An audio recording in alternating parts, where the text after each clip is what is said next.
In the land of grills, welcome back, folks. You're saying, what is that?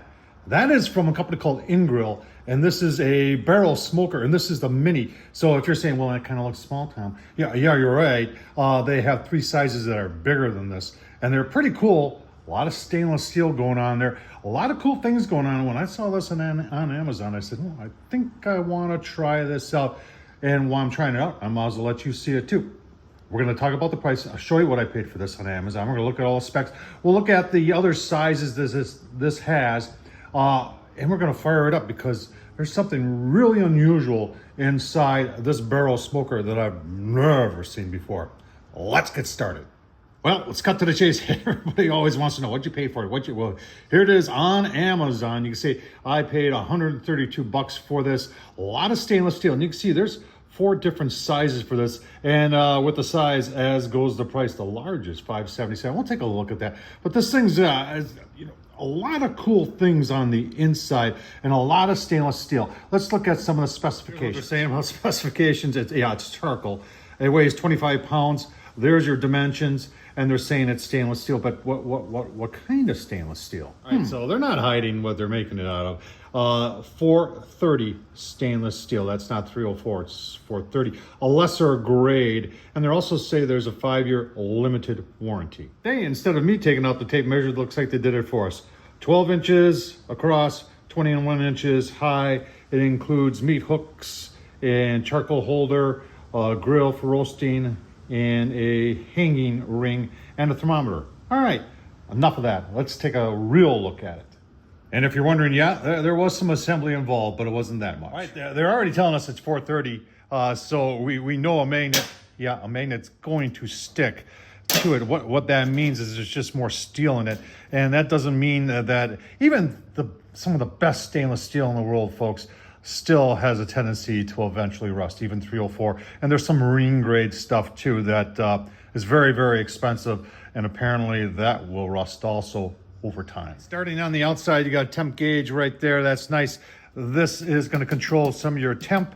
You don't have a bottom one. They have these holes all the way around there, which tells me you're going to be using this 100% of the time to control your temps. I like the handles, wood handles. And then coming around that base, it does come off, and that's what locks it in. And then going to the back here, that's where they have spot welded, it looks like, the pieces of 430 stainless steel together.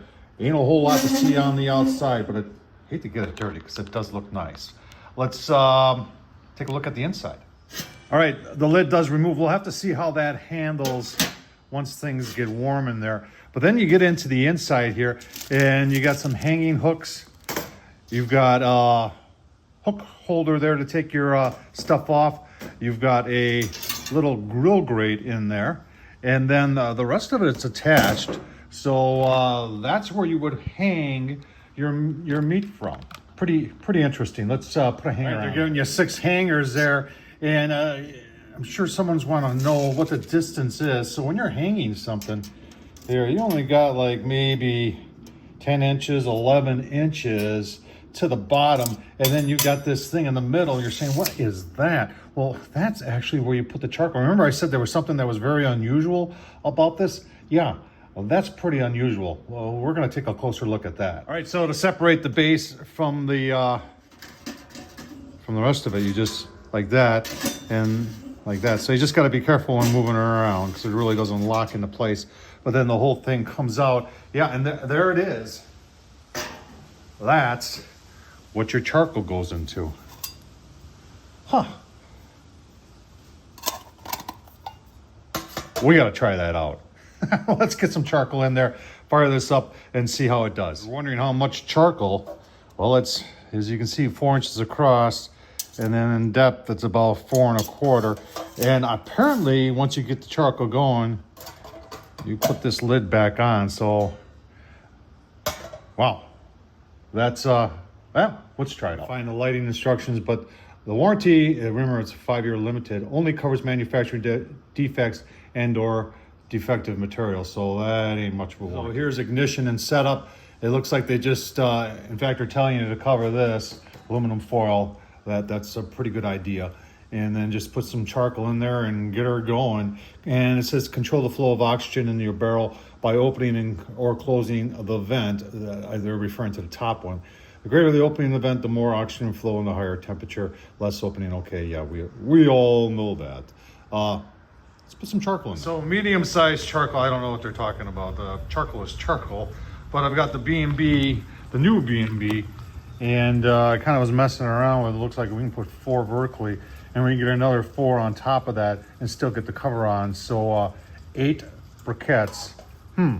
That's interesting. Let's start, see if I can get these 4 started, and then we'll put the other 4 on top and just see what happens. So I used a torch from the bottom, got those 4. I'm not going to follow. The directions said to wait for everything to be ashed over. That's ridiculous.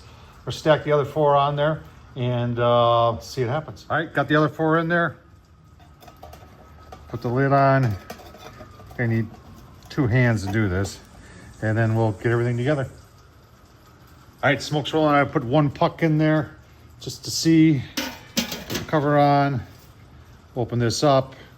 I don't know. That looks good to me. And let's see what it does. All right, cracked it open a little bit more. It is kind of windy out here. It's in the 50s today. See, we are reading some temps there. We had a little smoke coming out of the bottom, so that's why I opened that up to, I'm saying maybe it's a third. See what happens. All right, a little over 30 minutes. See what the gauge reads there. Shy of 300.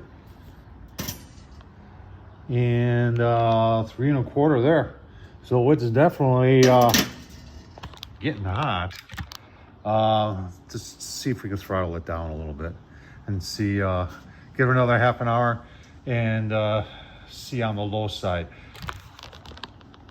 Yeah, I don't know if that's the issue, or maybe I just had it open too wide. 20 minutes, it did settle down about 300. 350 there.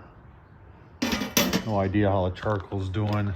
You gotta think that 8 briquettes wouldn't go very long. Let's just give it a touch of open there and see how it does. We look seeing about another 15-20 minutes, maybe half an hour. Right, so it's a little over an hour. I think temp control is going to be a little bit of an issue. You can see where I've got the top vent at. It doesn't really, as you can see, it's always going to let something in. That is saying 300. Our puck is saying, well, 375. We're just going to let it keep on going here. It is good and hot. And you're saying, well, are you going to cook on it? So we're considering this, the review and the burn-in. I am going to try cooking on it, though. So I got to decide what I'm going to hang. Maybe some chicken legs. I don't know, chicken wings. I don't think, maybe you could fit a half a chicken in there, you know, maybe 2 of them. I don't know. We're going to get through this and then give you my final thoughts. And but let's go another hour or so, and then we'll take a look and see how the charcoal's doing. All right, it's been 2 hours. Still holding temps. I mean, if we had chicken hanging in there, especially at 300, 350, that would be done. Let's I'll tell you what. Let's open it up and see how far the charcoal is. Well, there's still some charcoal in there. I can't get the lid off. Used the high heat gloves and must have expanded.